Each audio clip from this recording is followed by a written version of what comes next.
rios nascem no céu.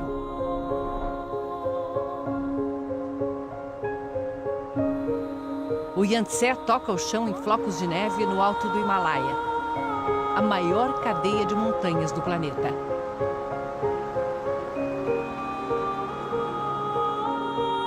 Antes de ser rio, o Yangtze é geleira.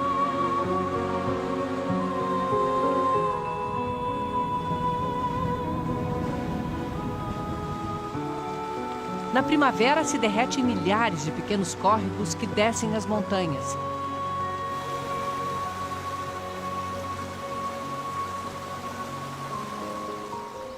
Nas áreas mais baixas, o degelo forma alagados, pequenos paraísos para as aves migratórias. O ar rarefeito a 4.000 metros de altitude não é problema para os gansos de cabeça listrada. 2 vezes por ano, eles cruzam os Himalaias entre a Índia e a China, voando mais alto do que o Monte Everest. Nenhuma outra ave suporta altitudes tão extremas. Os rebanhos de iaque que passaram o inverno comendo raízes congeladas, agora têm pasto. E é nesse vale, onde a fé inunda a paisagem, que nascem os 3 rios mais importantes do leste da Ásia. O Amarelo corre para o norte da China. O Mekong passa por 5 outros países até desaguar no mar. E o Yangtze, o rio que corta o coração da China e deu origem a uma cultura milenar. É ele que vamos seguir nessa jornada da vida, o rio Yangtze.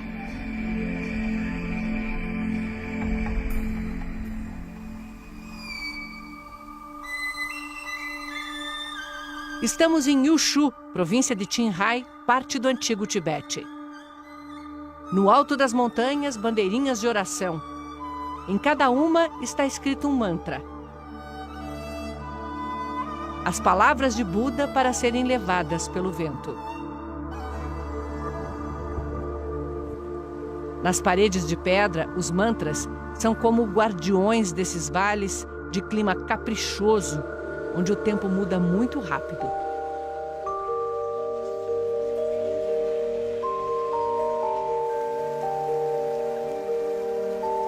No budismo, as orações são para todas as pessoas e todos os seres vivos. Estão nos locais de passagem para que o viajante receba as bênçãos e leve-as consigo. Nas margens, as pessoas posicionam pedras esculpidas com o mantra do Buda da Compaixão, os manis. Eles acreditam que quando a água subir no verão, os manis vão abençoar o rio e todas as criaturas que vivem dele.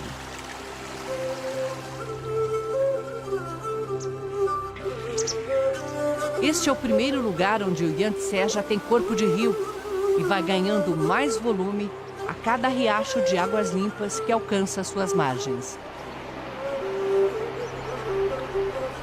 É preciso muita proteção para a vida dura no Himalaia. O dono da casa nos recebe na porta com a tradicional manta de boas-vindas.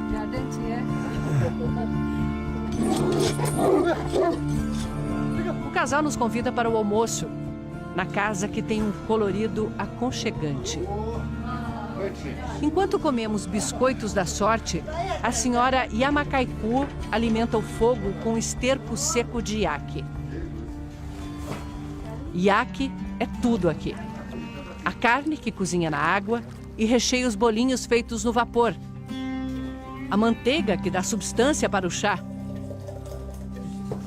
Tanta fartura por causa das visitas. A carne cozida tem sabor forte. Mas as lascas finas da carne congelada têm um salgadinho natural. Quando eu vou para outros lugares, não me sinto tão bem quanto aqui. Eu gosto de morar perto do rio. Passei a minha vida toda aqui. Os iaques e a fé são a base da vida nessas montanhas. Os budistas acreditam em sucessivas reencarnações. Elas podem ser em qualquer forma. Outra pessoa ou mesmo um animal ou inseto. A divindade está no rio, nas montanhas, nos campos, por isso nós, humanos, temos que proteger a natureza. Tantos sinais de fé e não há sequer uma palavra para a religião na língua tibetana. Porque não é uma prática separada das tarefas do dia a dia. Está na maneira como se vive e como se encara a morte. No chão congelado, os corpos custam a se decompor e não há lenha para cremar. Templos como este são dedicados a um ritual funerário que choca e impressiona. Depois de velado em casa durante 3 dias, o corpo é trazido até aqui a esse templo. Ele é posto nessas pedras onde os monges fazem o ritual. Limpam o corpo e o esquartejam, separam em pedaços. Esses pedaços são deixados aqui, ao ar livre, para que os abutres possam se alimentar. Isso é chamado de enterro celestial. Essa corrente do budismo acredita que se todos nós viemos da natureza, o enterro celestial é uma forma de retornar a ela. Faz sentido para quem acredita que o corpo, depois que a alma se vai, é apenas uma casca, que pode ser usada como o último ato de generosidade. Este outro templo é também um monumento. Atrás dos muros estão 2 milhões de manis, as orações gravadas em pedra. 2 milhões de pedidos e agradecimentos e promessas de fé eterna fazem da pilha de manis um lugar especialmente sagrado para eles.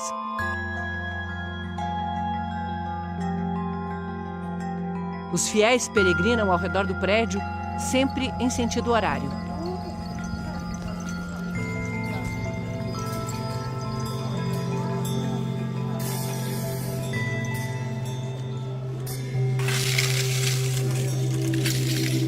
Muitos fazem isso se prostrando a cada poucos metros.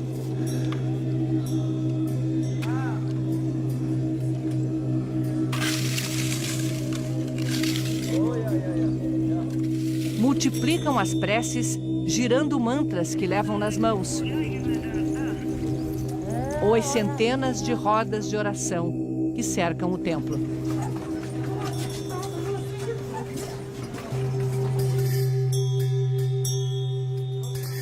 É que para eles a vida é como o universo, como o movimento de rotação da Terra, como o tempo que passa e não volta mais.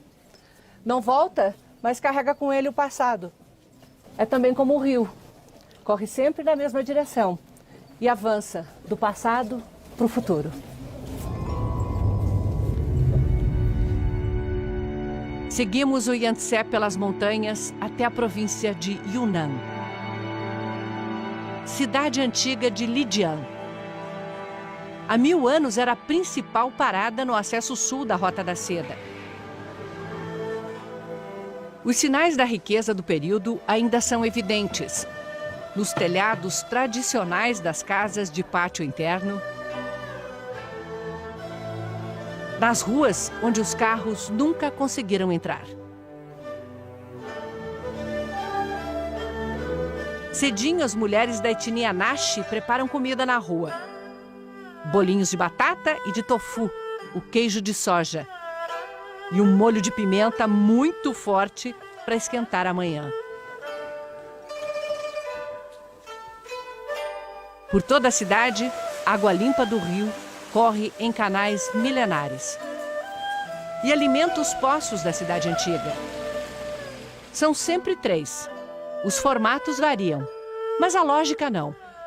O primeiro poço recebe água limpa que todos podem pegar para beber.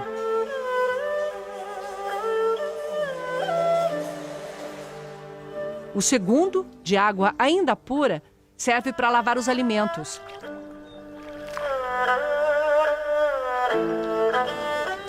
E só no terceiro pode-se lavar louça, roupa, utensílios.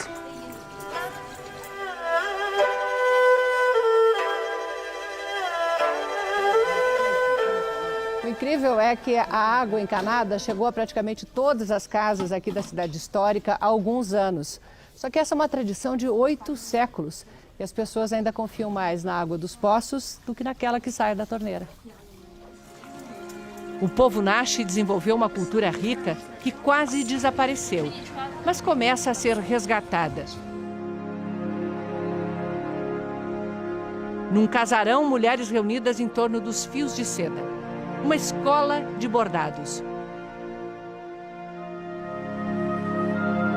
Mulheres pobres do campo passam meses aqui aprendendo a técnica.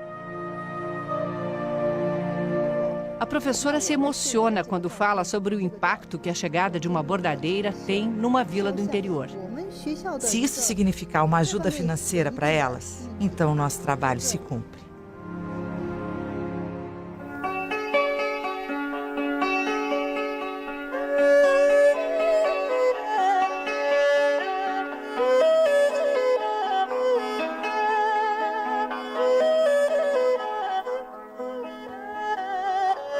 Quanto mais fino o fio, mais delicado o bordado. Uma linha como esta, ela é formada por duas partes. Eu consigo separar. Assim. Aqui temos duas. E é com essa linha, muito mais fina que um fio de cabelo, que Pin Pen cria pele, rostos, brilho nos olhos. Os bordados que já cobriram mantos de imperadores são objeto de desejo dos novos milionários da China. Muitos quadros chegam a custar mais de R$1 milhão.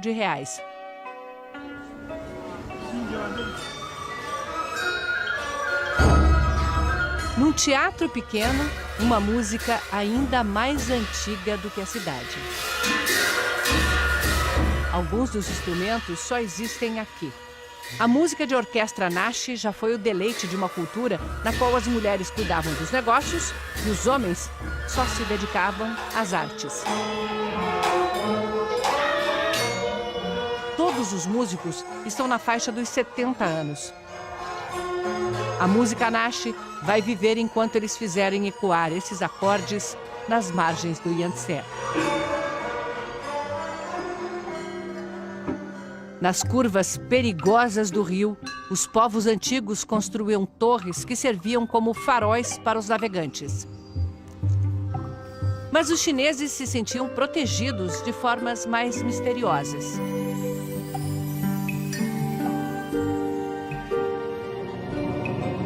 O Buda gigante de Leshan. Desde o século VIII, guarda viajantes na saída do principal afluente do Yangtze. A neblina constante na região ainda dá um ar mágico à imagem que nos chama à humildade. Só o pé tem 8 metros de altura. Esculpida em arenito rosa, chega aos 71 metros, quase o dobro do tamanho do Cristo Redentor. E resiste ao tempo por causa de um sofisticado sistema de drenagem, calhas por entre os cachinhos de cabelo, projeto do monge que idealizou a escultura. Até hoje, quem passa aqui presta homenagens a ele. Diz a lenda que o governante local ameaçou cegá-lo se ele não pagasse propina da obra. Em resposta, o monge furou os próprios olhos para provar sua virtude. Morreu pouco depois e a escultura levou 90 anos para ficar pronta. É um eterno símbolo anticorrupção. 1.200 anos depois, as águas revoltas que o Buda deveria domar estão calmas, mas graças a outras construções gigantescas.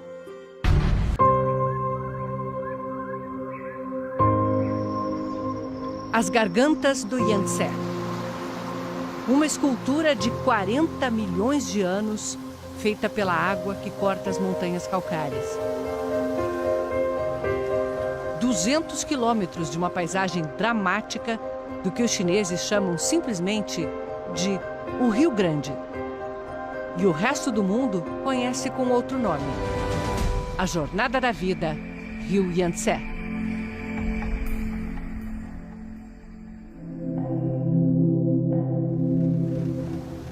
Nas Três Gargantas, espremido entre as montanhas, O Yangtze é o rio mais profundo do planeta. Suas famosas corredeiras viraram calmaria desde que foi represado.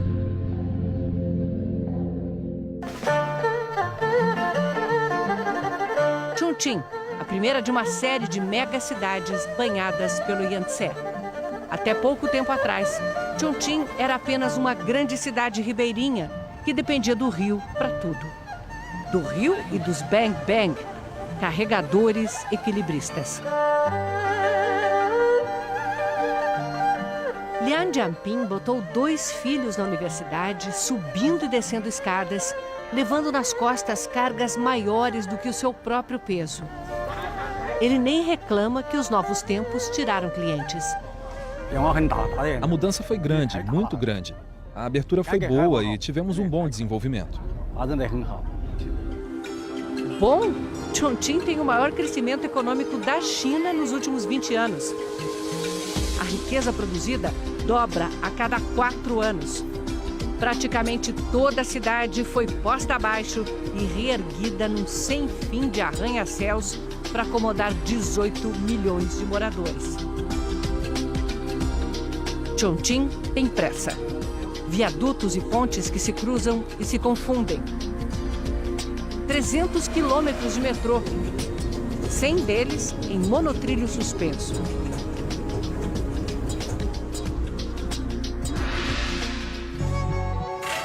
Dá uma sensação de videogame ver o trem negociar a geografia acidentada e os vales formados pelos edifícios. E quando não dá para desviar do prédio, a solução é passar por dentro dele. O 8º andar agora é uma estação do metrô.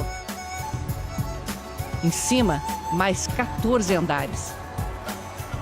Vamos lá, não é conveniente pegar o elevador e já estar na estação? E não faz barulho, tem pneus de borracha.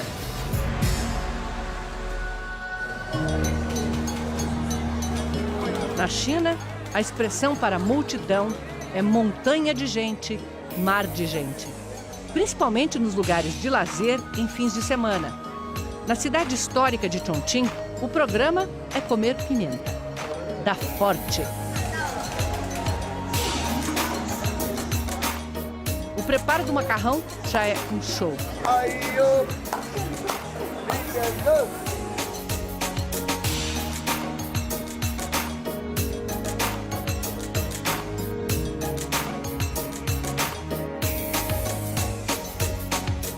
O molho é feito com 2 pimentas. Uma arde, outra adormece a boca.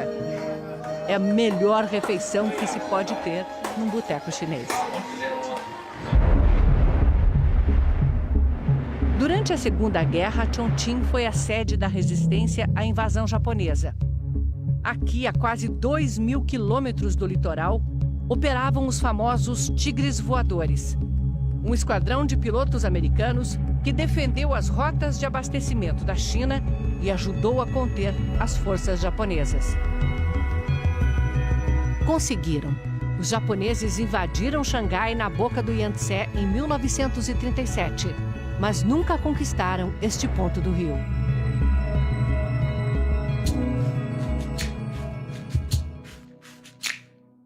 Ali perto, numa vila milenar, o isolamento ainda é sentido. Na rotina lenta dos moradores que preparam a antiga receita de amendoim com anis. Nas ruazinhas onde os séculos passaram, sem trazer impacto.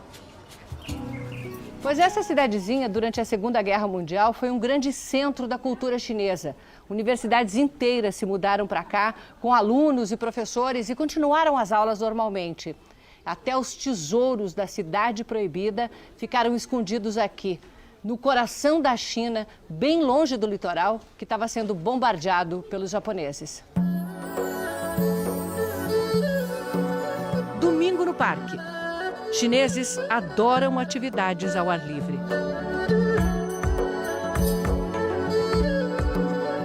Tá todo mundo aqui. E cada um na sua. Uns dançam.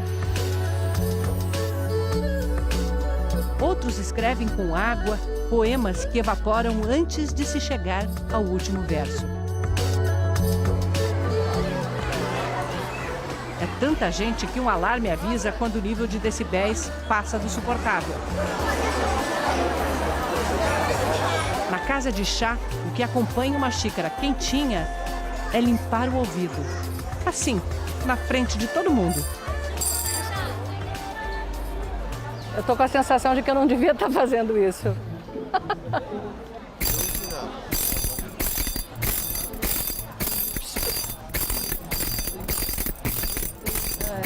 Cheguei a chorar de tanto rir. Um relaxamento para me recompor e seguir viagem rio abaixo. O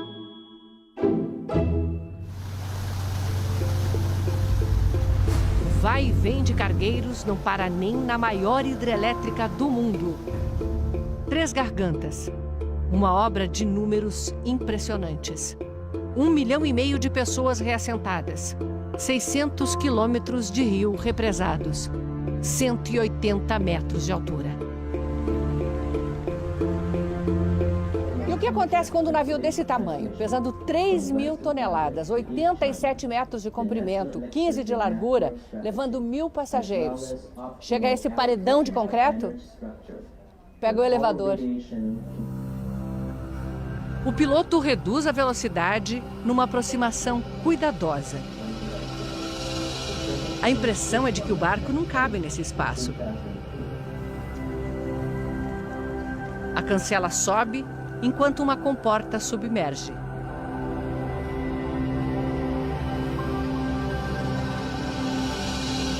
O barco avança 115 metros para dentro da estrutura. Aí é que nos damos conta.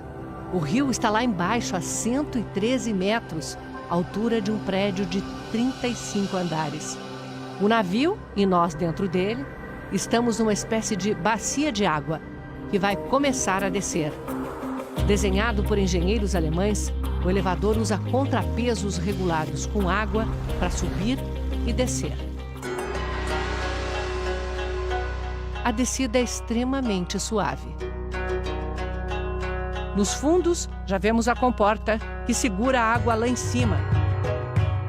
Na frente, só a paisagem.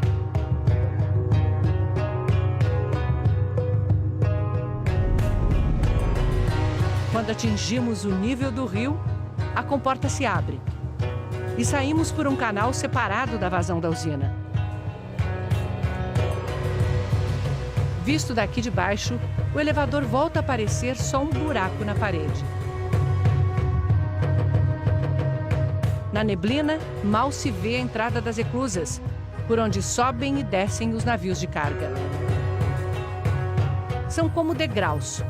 O nível da água é controlado para subir ou descer os barcos para o próximo degrau, até cruzar a barragem. A gente quase esquece que Três Gargantas também gera energia. Apesar de maior, produz um pouco menos do que Itaipu, porque a principal função dela é outra: conter as terríveis cheias do Yangtze, que só no século XX mataram 300 mil pessoas. Nos últimos 2.000 anos, houve mais de 200 enchentes. É preciso controlar essas cheias para proteger a população no Vale do Yangtze.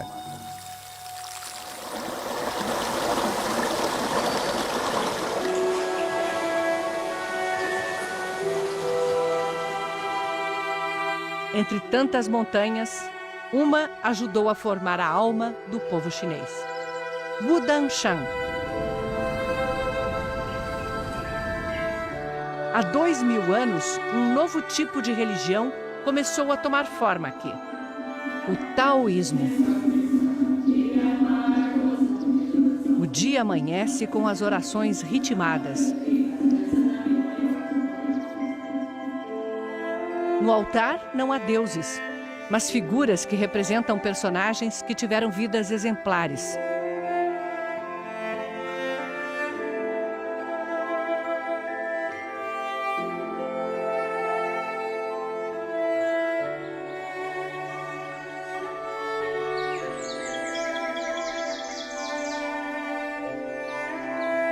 São dezenas de templos na Montanha Sagrada.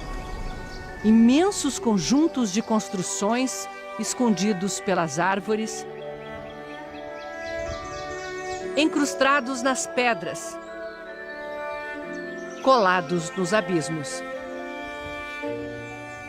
O taoísmo começou como uma filosofia, uma série de conceitos de ética e de moral. Só que acabou incorporando as religiões pré-históricas da China. E aí se transformou também numa religião. Só que uma religião bem diferente das que a gente conhece. O Tao é o caminho, um jeito de viver. Não há monges ou sacerdotes, apenas seguidores que se dedicam a estudar e ensinar. A montanha em si é um grande símbolo do ciclo da vida que eles definem em 5 elementos: a terra, o fogo, o metal, madeira e água.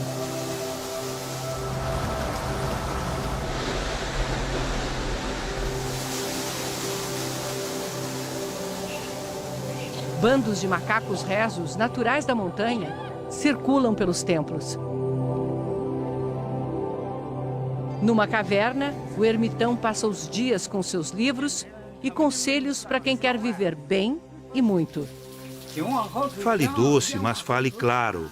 Fale coisas boas diretamente às pessoas. A vida é movimento. Não fique parado. Essa filosofia que faz de Wudang a casa da corrente taoísta do Kung Fu. Desde a base até o alto, há dezenas de escolas. Internatos onde os discípulos treinam 10 horas por dia. E os mestres, todos os dias, redefinem a perfeição. O Kung Fu de Wudang tem um estilo próprio. Inspirado nos movimentos de animais, até as armas são maleáveis.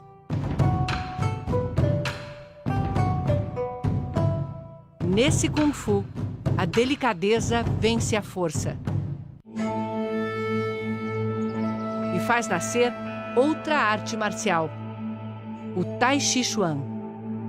Os chineses chamam de poesia em movimento, que um monge taoísta desenvolveu aqui buscando saúde e longevidade. É a luta das sombras. Os movimentos representam o Yin e o Yang, um conceito taoísta de que há dualidade em tudo. O quente e o frio, o cheio e o vazio, o lento e o rápido. O oposto te define.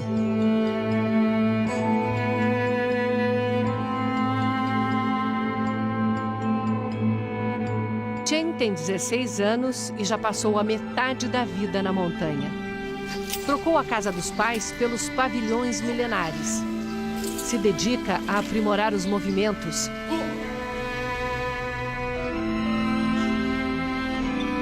Mas sabe que a resposta pode estar no imenso desafio da quietude.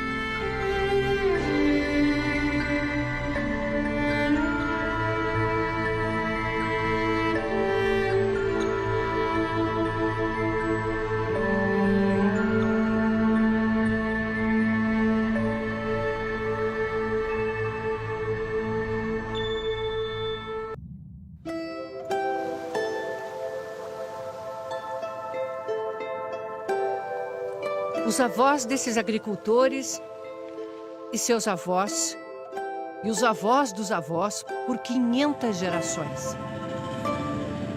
Há 12 mil anos, eles cultivam essa terra e irrigam com a água do Yangtze uma planta que fez a nação. A China começou a se tornar uma civilização quando os povos que viviam aqui, no médio vale do Yangtze, descobriram como cultivar essa gramínea. Até hoje, o grão produzido por ela é um dos principais alimentos consumidos no planeta, o arroz. Estamos na província de Hubei, centro da China. Um novo sítio arqueológico acaba de ser encontrado. Os restos de uma fábrica de cerâmica de mais de 4 mil anos. Camponeses treinados fazem o trabalho de recuperação das peças. milhares e milhares delas. Para que eles fabricavam tantos copos? Para fornecer aos moradores de uma grande cidade de mais de 100 mil habitantes que existia nas margens do Yangtze. Os prédios feitos em barro cru, como este galpão, já desapareceram. Aqui era um centro de produção e comércio de arroz. Cada vez que encontramos um artefato novo, cada vez que realizamos uma nova descoberta, a sensação é de que avançamos mais um passo na nossa história. O professor Li é arqueólogo da equipe que junta as peças para desvendar a história do arroz. A maioria foi para a Universidade de Pequim, mas ainda há aqui rocas de fiar,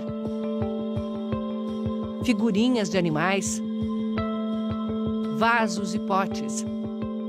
Dentro de um deles estavam os fósseis de grãos de arroz mais antigos do mundo. Desde aquela época, em torno de 12 a 15 mil anos atrás, pode-se dizer que a renda fixa vinha principalmente do rio. É quando foram feitos os primeiros canais de irrigação. O cultivo do arroz já era feito em canteiros alagados. Quando surgiu a escrita, a palavra meio, centro, foi representada como um campo de arroz cortado por uma linha. É essa palavra que forma o nome da China, o Império do Meio.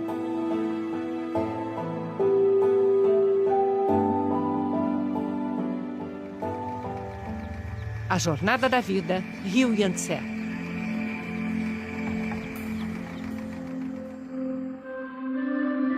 Sem arroz, a China não seria a China. E por isso, ele sempre esteve no centro da história. Depois da Segunda Guerra, o país mergulhou numa guerra civil. Os comunistas, liderados por Mao Tse-tung, venceram em 49. A agricultura passou a ser coletiva. Todos trabalhavam e a produção ia para o governo. Um plano conhecido como o Grande Salto Adiante incentivou agricultores a derreter suas ferramentas para que as indústrias tivessem aço. A consequência no campo foi devastadora. Estima-se que a fome tenha matado entre 20 e 50 milhões de chineses. Com a morte de Mao Tse-tung no final dos anos 70, Deng Xiaoping começou uma série de reformas econômicas que fariam da China a segunda maior economia do mundo. E foi com o arroz que tudo começou. Cada família passou a ter um terreno de pouco mais de 600 metros quadrados para plantar. Entregava uma cota ao governo e ficava com o resto. Estava instituído o lucro na China comunista. Em 40 anos, a produção de arroz cresceu 4,5 vezes. Não faltou mais comida. Não é possível comer arroz em todas as refeições, mas temos que comer pelo menos uma vez por dia. As famílias Xiao e Tan assumiram os lotes dos vizinhos que migraram para as cidades. Mesmo assim, a terra ainda é pouca, mas a produtividade é grande.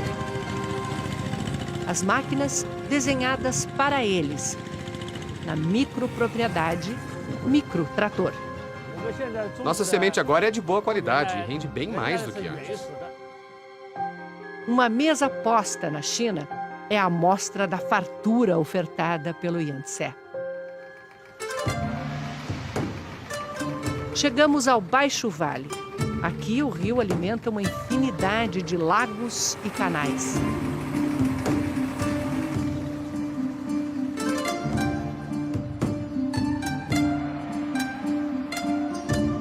Yong Chen tentou a vida em terra firme. Foi motorista de caminhão, mas voltou quando um grande plano do governo garantiu que todo pescador teria peixe em abundância, criando o próprio pescado. Ele tem um cercado no meio do lago e não está sozinho. São centenas de cercadinhos e é só uma fração da aquicultura do país. De cada 10 quilos de pescado de cativeiro no mundo, 7 saem da China. Mas isso pode mudar. Porque o excesso de matéria orgânica está matando os lagos.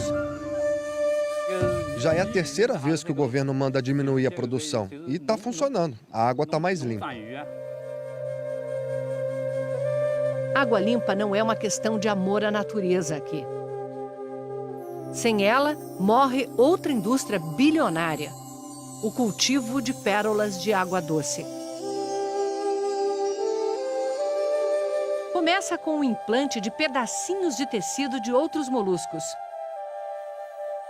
É o sistema imunológico da ostra que cria a pérola como barreira contra o tecido invasor. Depois, é só devolvê-las à água e esperar.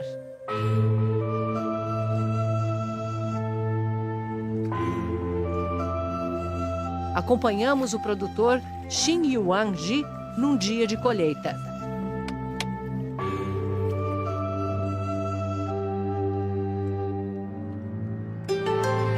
As ostras saem cobertas de algas e lodo e carregadas de preciosidades. Elas crescem bem aqui, no meio da membrana. Crescem aqui.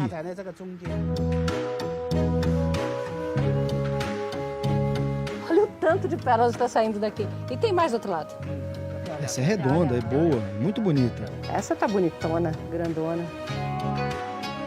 Catando as pérolas, ele já vai avaliando. Essa pode ser usada para fazer pingente, é muito rara.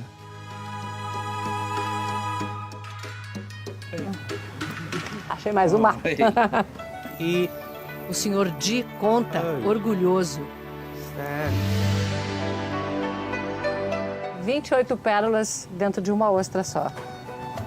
Uma ostra cultivada durante 5 anos, 5 a 6 anos, tem praticamente um colar inteiro. Agora pense nisso em grande escala. Pérolas contadas não por colares, mas por toneladas, separadas por tamanho, brilho, cor. Transformadas em joias, vendidas em shoppings especializados. Exportadas rendem $1 bilhão por ano ao país. Com muito investimento em pesquisa, a qualidade fica cada vez melhor. São pérolas para as massas, um luxo que a classe média pode pagar.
Nesse cenário, nasceu a Ópera de Suzhou. Comecei a estudar ópera com 13, foram 6 anos de estudo.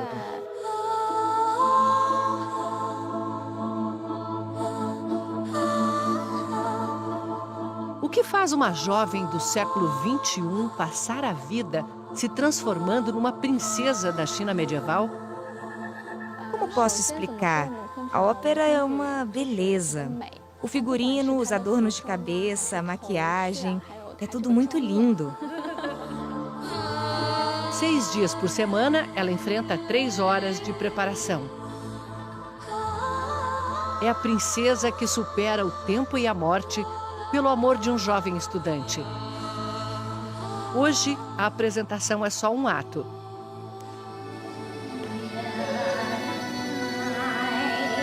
Ela passeia pelo jardim com sua ama, relembrando o amado.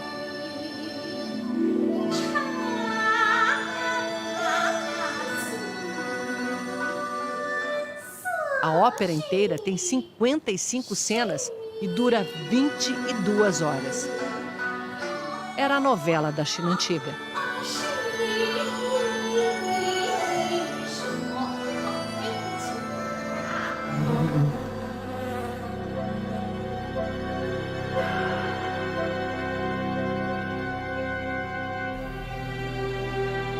Numa ilha, um lago de flores para chegar ao ponto em que o Yangtze encontra o Grande Canal da China.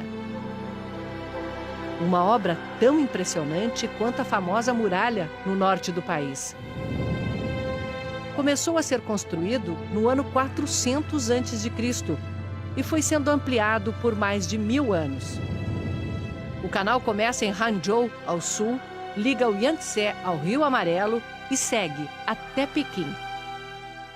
O Grande Canal aparece nos relatos de Marco Polo, que teria sido o primeiro europeu com permissão para viajar pelo interior da China.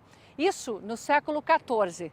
Naquela época, já havia no Grande Canal 11.000 barcas a serviço do imperador, transportando o arroz plantado às beiras do Yangtze para as tropas que defendiam a fronteira norte, a 1.700 quilômetros de distância.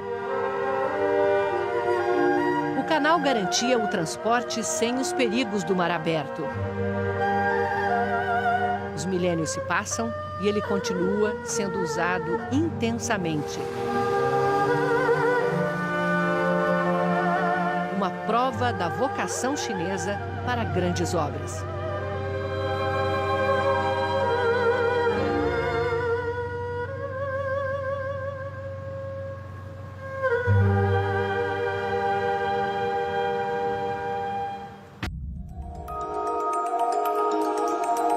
Xangai, a cidade mais rica da China.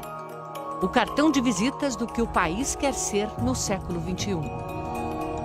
Há poucos anos passou Tóquio e é a sede da maior região urbana do mundo, com 80 milhões de pessoas. A jornada da vida Rio Yangtze.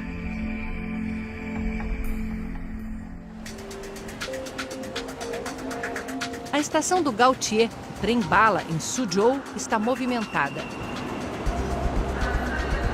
Na hora do rush, sai um trem para Xangai a cada minuto.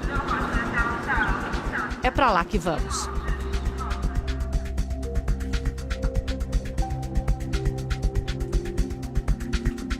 É melhor acordar que a viagem é curta. 130 quilômetros em 22 minutos. Velocidade máxima de 350 por hora. Em 10 anos, a China construiu 26.000 quilômetros de linhas de trem-bala e chegará a 30.000 em 2020. Mas como constrói tão rápido? Com as mega máquinas. Essa é apelidada de monstro de ferro. 92 metros, 580 toneladas, 64 rodas. Instala novas seções de viadutos de estrada de ferro a cada poucas horas.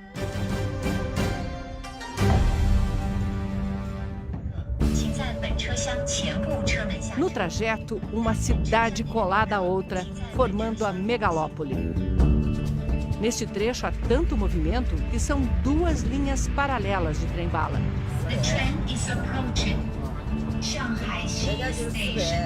E no centro de tudo, Xangai.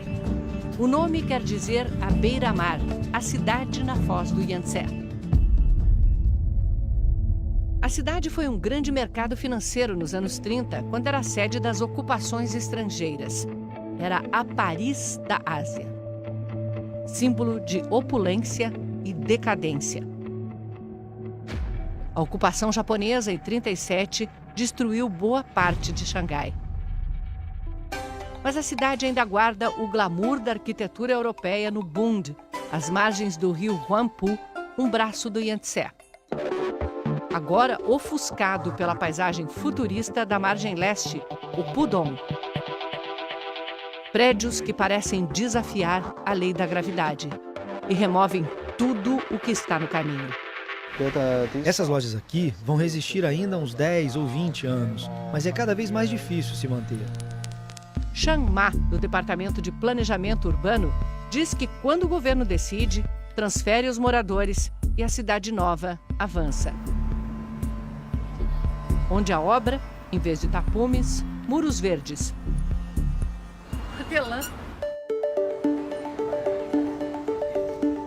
O comércio é vibrante. Há 15 anos, os chineses não conheciam cheque nem cartão de crédito.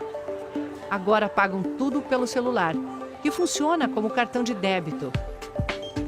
Seja no quiosque da esquina ou nas grandes lojas de departamentos. O comércio online na China é o maior do mundo em mercadorias movimentadas, mas quer pegar também aquele cliente que gosta de ver e provar. Não tem nada mais chinês do que isso, é super tradicional. É o conceito chinês de comida fresca. A gente encontra esses tanques com peixes e frutos do mar vivos em praticamente todo lugar, seja nos restaurantes, nos mercados, nos supermercados. Só que isso é a única coisa convencional que a gente encontra nesse supermercado do futuro. Nos tanques, espécies nativas do Yangtze, agora criadas em cativeiro. O esturjão e as tartarugas de casco mole, quase extintos na natureza.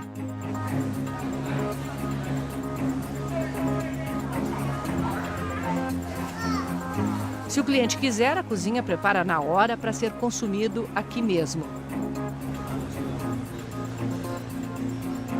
As informações da mercadoria podem ser escaneadas pelo celular.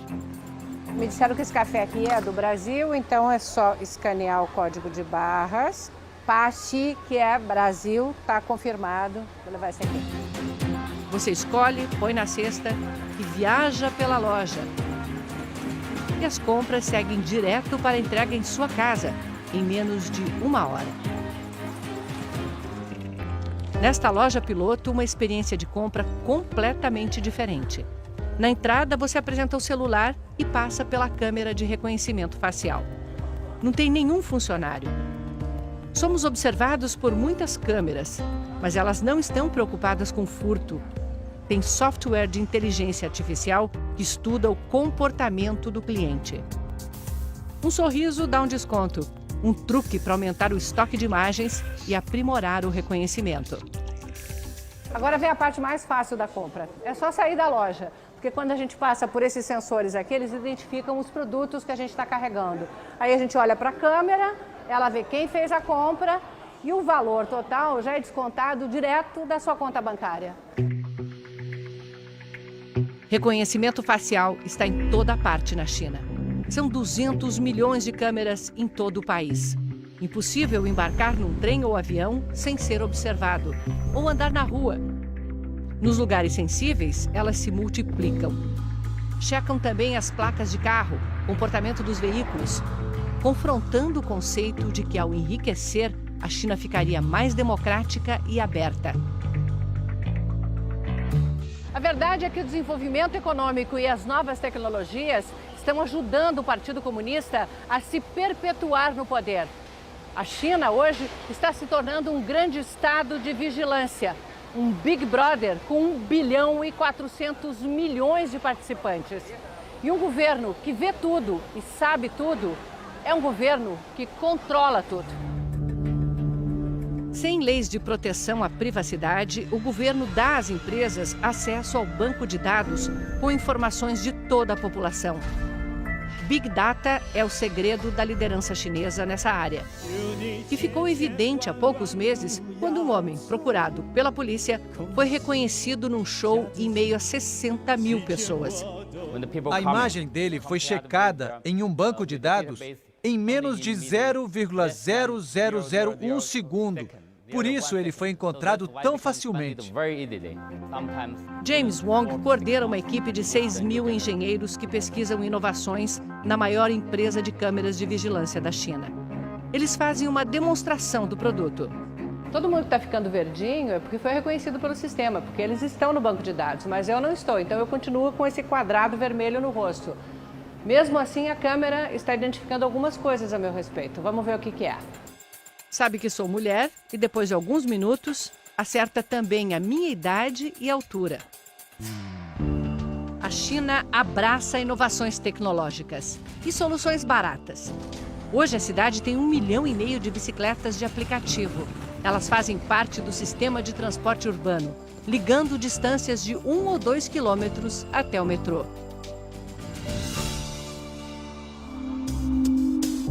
O metrô sempre está perto. Essa é a estação mais movimentada. Aqui passam 6 das 18 linhas que cortam a cidade. Está cheio. Na cidade de superlativos, o metrô também é o maior do mundo. 710 quilômetros, quase 8 vezes mais do que o de São Paulo. E chegará a 1.000 quilômetros até 2030. Levamos de 5 a 6 anos para uma nova linha, do projeto até a inauguração. Isso é muito rápido. Velocidade chinesa. A velocidade do país que mais tirou gente da pobreza em menor tempo na história. 850 milhões em 40 anos. E fez isso exportando. A ponte de 32 quilômetros liga a cidade à ilha onde está o porto de Xangai.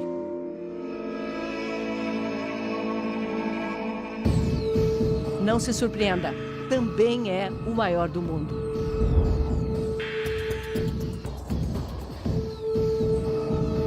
Mesmo do alto, é impossível ver tudo. As montanhas de contêineres formando mosaicos coloridos, prédios de mercadorias produzidas em todo o Vale do Yangtze, que vão ser distribuídas aos 4 cantos do planeta. No ano passado, este porto movimentou o equivalente a quase 11 vezes a capacidade de carga do Porto de Santos, que é o maior do Brasil. Mas o que faz diferença aqui não é só o tamanho do porto. Ele usa alta tecnologia para ser também um dos mais eficientes do mundo. Da sala de controle, operadores garantem que tudo aconteça no tempo mais curto. Da chegada dos caminhões ao uso dos guindastes, alguns deles já robotizados. Nesse ritmo, a economia da China alcança a americana até 2030. Mas sabe que para isso precisa de tecnologia própria. Tecnologia é o caminho para ir, porque é a maldição dos países subdesenvolvidos exportar produtos baratos e importar produtos caros. Essa mudança é a mudança que a China está investindo em começar a produzir produtos de melhor qualidade, produtos que sejam mais competitivos ou até melhores do que os produtos que estão sendo feitos fora. O baiano André Rosendo trocou a prestigiada Universidade de Cambridge, na Inglaterra, pela oportunidade de ter seu próprio laboratório de robótica aqui na Xangai Tech. Um campus novinho em folha, voltado à inovação. Só tem alunos de pós-graduação. A China forma mais de 8 milhões de universitários por ano. E pensar que as universidades ficaram fechadas por uma década na Revolução Cultural, quando professores foram humilhados, torturados e mortos, porque o conhecimento era visto como um desvio da burguesia. Hoje, a China recruta professores no mundo inteiro, atraídos pela abundância de recursos. É muito dinheiro para pesquisa. É muito dinheiro. Aqui, nós podemos comprar uma máquina dessa sem realmente pensar 2 vezes. Na Xangai Tech, André desenvolve robôs diferentes. Ele tem boas articulações, né? São robôs que fazem a própria manutenção. Robôs que criam robôs. Se o robô aprende a se curar do próprio dano que ele teve, ele pode adaptar para continuar produzindo sem ter que parar a fábrica. Cada minuto parado são dezenas de milhões em prejuízo. Robótica de alto nível. Robótica para iniciantes na sala de aula do ensino fundamental. A revolução econômica da China tem seu maior trunfo na educação. São 9 anos de ensino obrigatório. Wen Lilu deixa a filha Yin na escola no subúrbio de Xangai. Como todas na China, funciona em período integral. Yin é filha única. A escola é pública, mas a família investe 30% da renda em cursos paralelos. como idiomas e arte, para complementar a educação. Desde o século III, só entra em cargo público quem passa em exames. Mesmo no Império, só se chegava a ministro com concurso público. Temos uma frase aqui que a educação é fundamental para a vida. Esse é o nosso foco. E das escolas de Xangai. Esta não tem nada de especial. É o padrão aqui. Hello? Hello. You speak a little English? Yes. Yeah. A professora de matemática leciona há 20 anos. Descobriu que ao incentivar os alunos a explicar a matéria, eles aprendem mais.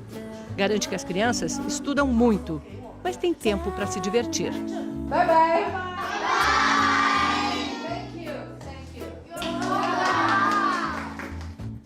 A diretora explica que a escola tem autonomia, mas precisa apresentar resultados. Temos uma avaliação mensal e semestral dos professores. O professor recebe pelo desempenho dele em sala de aula e pelo desempenho dos alunos.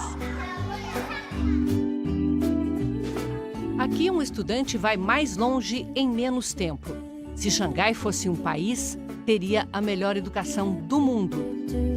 No fim do ensino fundamental, o desempenho em matemática, ciências e literatura de um xangainês é como se ele tivesse 4 anos e meio a mais de estudo do que um brasileiro da mesma idade. E é essa geração que vai carregar a China do século XXI.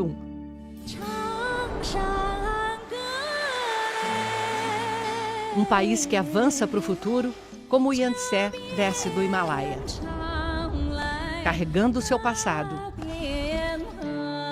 crescendo e abrindo novos caminhos.